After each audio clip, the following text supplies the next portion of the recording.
The Silicon Valley Bank was taken over by the regulators on March 10th, but you can see it coming. It was in distress. There was $40 billion, $40 billion pulled out of that bank in one day on Thursday, March 9th, the day before it was taken over. $40 billion just, hit the road, just left. It was a complete collapse.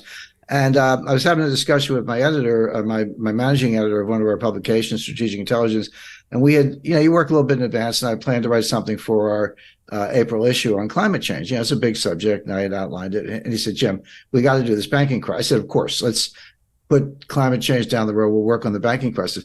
So I started researching and writing on Silicon Valley Bank. And then I'll get into more detail, but 2 days later, they took over Signature Bank. So, well, we got two banks now. We got to, zero in on this. There was a crypto connection, a Signature. We'll talk more about that.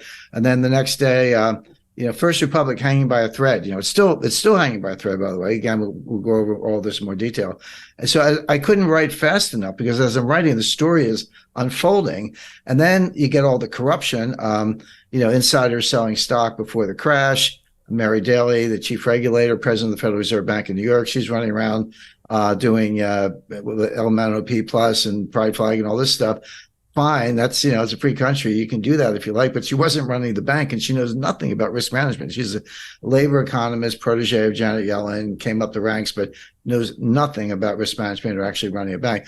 So it just got worse. And then here comes Credit Suisse, right? And I go back to the Herstatt Bank collapse in 1974, which was a shock. That was back before that was a foreign exchange crisis, but it highlighted the fact that when European banks closed and the U.S. banks were just opening, if you had a failure here, it never settled over here. It wasn't real-time settlement. So there was just all these open positions of a bank that had just failed.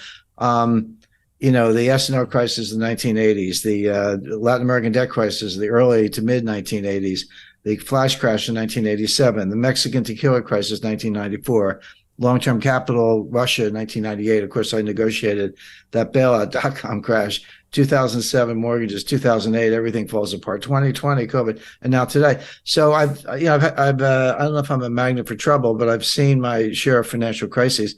And as an analyst, they have certain things in common. The entities are always different, the currencies are always different, but the dynamics are very much the same. And the one thing I can say to our viewers is that this is not over.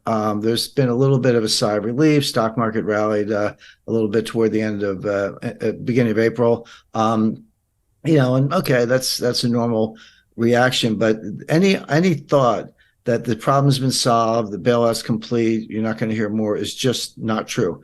There's more coming. Get ready for it. I can't tell you. I'm not going to pick a specific name, and we all know the names of the big banks that might be in distress.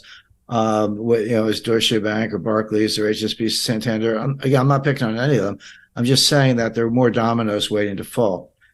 The really interesting part about this, and again, we can come back to the specifics, is that the dominoes falling is a good metaphor. It's, if you got 100 dominoes, you knock the first one, they're all going to fall. That's just physics.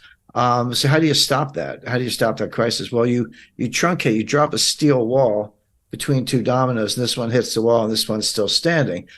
But that's the bailout. But the problem is each crisis tends to get bigger than the one before, which means each bailout gets bigger than the one before. My question that I'm wrestling with, are we now at the point where the needed bailout is bigger than the capacity of the central banks, that they've pulled all the rabbits out of a hat, played all their cards? And again, this goes back to what I did say about the Silicon Valley Bank rescue. It is the biggest bailout in history, and I can explain why. But if that's the case, and what else do they have? And then, so now we're dangerously close to the point where as the crisis gets worse, it's no longer, oh, gee, let's wait for the Fed to bail it out, or let's wait for the ECB to bail it out. You get to the point, I think we're there, where you say, no, these guys actually can't stop it. And you lose confidence in the currency itself.